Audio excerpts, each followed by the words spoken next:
اعوذ باللہ من الشیطان الرجیم بسم اللہ الرحمن الرحیم۔ سورۃ الاعراف آیت نمبر 79۔ فتولى عنهم وقال يا قوم لقد أبلغتكم رسالة ربي ونصحت لكم ولكن لا تحبون الناصحين۔ ترجمہ: اس موقع پر صالح ان سے منہ موڑ کر چل دیے اور کہنے لگے اے میری قوم، میں نے تمہیں اپنے رب کا پیغام پہنچایا اور تمہاری خیر خواہی کی، مگر افسوس کہ تم خیر خواہوں کو پسند ہی نہیں کرتے تھے۔ تفسیر: فتولا عنہم، تو حضرت صالح نے ان سے پیٹھ موڑی، ان سے رخ موڑا، چلے وہاں سے۔ وقال یا قوم لقد ابلغتکم رسالۃ ربی، اور انہوں نے کہا اے میری قوم کے لوگوں، میں نے تو تمہیں اپنے رب کا پیغام پہنچا دیا تھا، ونصحت لکم، اور میں نے امکان بھر تمہاری خیر خواہی کی، کسی طرح تمہاری آنکھیں کھل جائیں، کسی طرح تم ہوش میں آ جاؤ، ولکن لا تحبون الناصحین، لیکن کیا کروں کہ تم تو اپنے جو مخلص ہیں اور نصیحت کرنے والے ان کو پسند نہیں کرتے۔ تمہیں تو پسند آتے ہیں وہ لوگ جو تمہیں خوب سبز باغ دکھائیں، نہ زندہ باد مرد آباد کے نعرے لگوائیں، تمہیں تو پسند وہ لوگ ہیں۔ وہ بات کہ کوئی شخص تم سے کوئی عقل کی بات کرے، سمجھ کی بات کرے، تمہاری خیر خواہی کی بات کرے، تمہیں پسند ہی نہیں۔ آیت نمبر 80۔ وَلُوطًا إِذْ قَالَ لِقَوْمِهِ أَتَأْتُونَ الْفَاحِشَةَ مَا سَبَقَكُمْ بِهَا مِنْ أَحَدٍ مِنَ الْعَالَمِينَ۔ ترجمہ: اور ہم نے لوط کو بھیجا جب اس نے اپنی قوم سے کہا کیا تم اس بے حیائی کا ارتکاب کرتے ہو جو تم سے پہلے دنیا جہان کے کسی شخص نے نہیں کی۔ تفسیر: حضرت لوط علیہ السلام حضرت ابراہیم علیہ السلام کے بھتیجے تھے جو اپنے مقدس چچا کی طرح عراق میں پیدا ہوئے تھے، اور جب انہوں نے وہاں سے ہجرت کی تو حضرت لوط علیہ السلام بھی ان کے ساتھ وطن سے نکل آئے۔ بعد میں حضرت ابراہیم علیہ السلام فلسطین کے علاقے میں آباد ہوئے، اور حضرت لوط علیہ السلام کو اللہ تعالیٰ نے اردن کے شہر سدوم میں پیغمبر بنا کر بھیجا۔ سدوم ایک مرکزی شہر تھا اور اس کے مضافات میں امورہ وغیرہ کئی بستیاں آباد تھیں۔ کفر و شرک کے علاوہ ان بستیوں کی شرمناک بدعملی یہ تھی کہ وہ ہم جنسی یعنی ہومو سیکچولیٹی کی لعنت میں گرفتار تھے، جس کا ارتکاب قرآن کریم کی تصریح کے مطابق ان سے پہلے دنیا کے کسی فرد نے نہیں کیا تھا۔ حضرت لوط علیہ السلام نے انہیں اللہ تعالیٰ کے احکام پہنچائے اور عذاب سے بھی ڈرایا، لیکن جب یہ لوگ اپنی خباثت سے باز نہ آئے تو ان پر پتھروں کی بارش برسائی گئی اور ان تمام بستیوں کو الٹ دیا گیا۔ آج بحر میت یعنی ڈیڈ سی کے نام سے جو سمندر ہے، کہتے ہیں کہ یہ بستیاں یا تو اس میں ڈوب گئیں یا اس کے آس پاس تھیں، جن کا نشان واضح نہیں رہا۔ حضرت لوط علیہ السلام کا اس قوم کے ساتھ نسبی تعلق نہیں تھا، پھر بھی اس آیت میں اسے حضرت لوط علیہ السلام کی قوم کہا گیا ہے، کیونکہ یہ وہ امت تھی جس کی طرف ان کو بھیجا گیا تھا۔ ان کے واقعے کی سب سے زیادہ تفصیل سورہ ہود آیت نمبر 69 تا 83 میں آئے گی۔ آیت نمبر 81۔ إنكم لتأتون الرجال شهوة من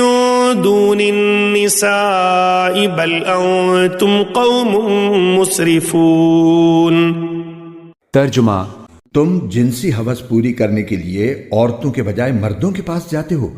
اور یہ کوئی اتفاقی واقعہ نہیں بلکہ تم ایسے لوگ ہو کہ شرافت کی تمام حدیں پھلانگ چکے ہو۔ تفسیر: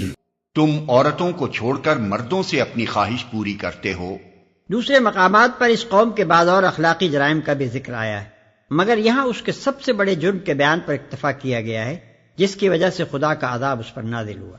یہ قابل نفرت فعل جس کی بدولت اس قوم نے شہرت دوام حاصل کی ہے، اس کے ارتکاب سے تو بد کردار انسان کبھی باز نہیں آئے،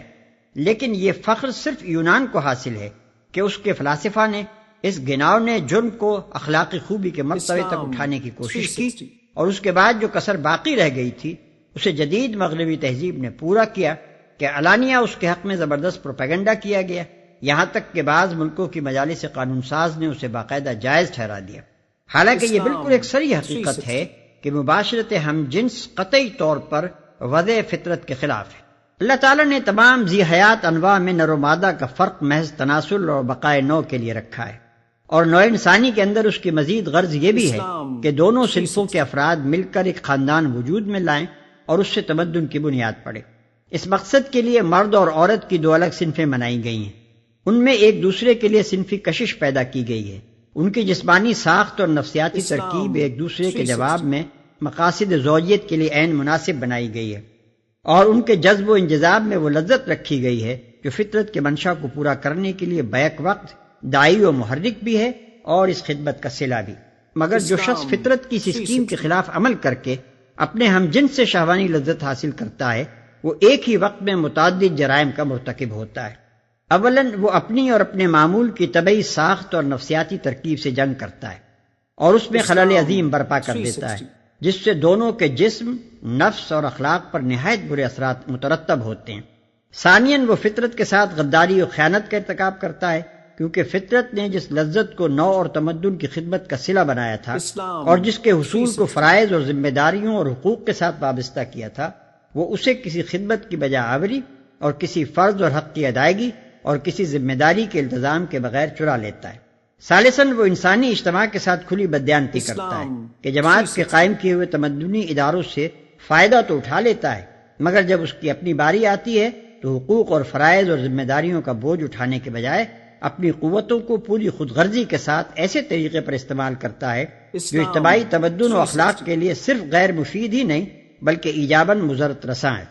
وہ اپنے آپ کو نسل اور خاندان کی خدمت کے لیے نااہل بناتا ہے، اپنے ساتھ کم از کم ایک مرد کو غیر طبعی زرانہ پن میں مبتلا کرتا ہے اور کم از کم 2 عورتوں کے لیے بھی صنفی بے راہ روی اور اخلاقی پستی کا دروازہ کھول دیتا ہے۔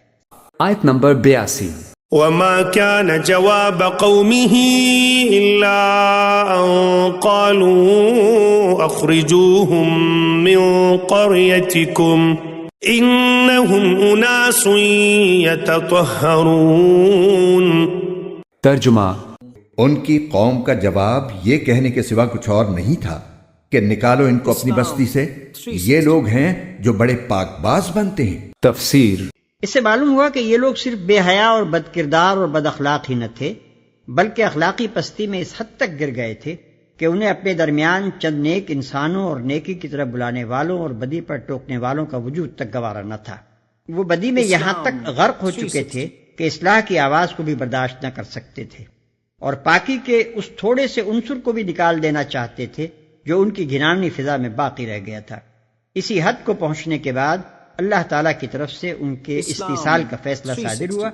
کیونکہ جس قوم کی اجتماعی زندگی میں پاکیزگی کا ذرا سا عنصر بھی باقی نہ رہ سکے، پھر اسے زمین پر زندہ رکھنے کی کوئی وجہ نہیں رہتی۔ سڑے ہوئے پھلوں کے ٹوکرے میں جب تک چند اچھے پھل موجود ہوں اس وقت تک تو ٹوکرے کو رکھا جا سکتا ہے، مگر جب وہ پھل بھی اس میں سے نکل جائیں تو پھر اس ٹوکرے کا کوئی مصرف اس کے سوا نہیں رہتا کہ اسے کسی گھورے پر الٹ دیا جائے۔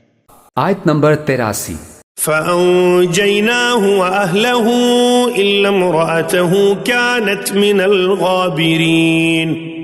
ترجمہ: پھر ہوا یہ کہ ہم نے ان کو یعنی لوط علیہ السلام کو اور ان کے گھر والوں کو بستی سے نکال کر بچا لیا، البتہ ان کی بیوی تھی جو باقی لوگوں میں شامل رہی جو عذاب کا نشانہ بنے۔ تفسیر: بجز اس کی بیوی کے جو پیچھے رہ جانے والوں میں تھی۔ دوسرے مقامات پر تصریح ہے کہ حضرت لوط علیہ السلام کی یہ بیوی جو غالباً اسی قوم کی بیٹی تھی اپنے کافر رشتہ داروں کی ہمنوا رہی اور آخر وقت تک اس نے ان کا ساتھ نہ چھوڑا۔ اس لیے عذاب سے پہلے جب اللہ تعالیٰ نے حضرت لوط علیہ السلام اور ان کے ایماندار ساتھیوں کو ہجرت کر جانے کا حکم دیا تو ہدایت فرما دی کہ اس عورت کو ساتھ نہ لیا جائے۔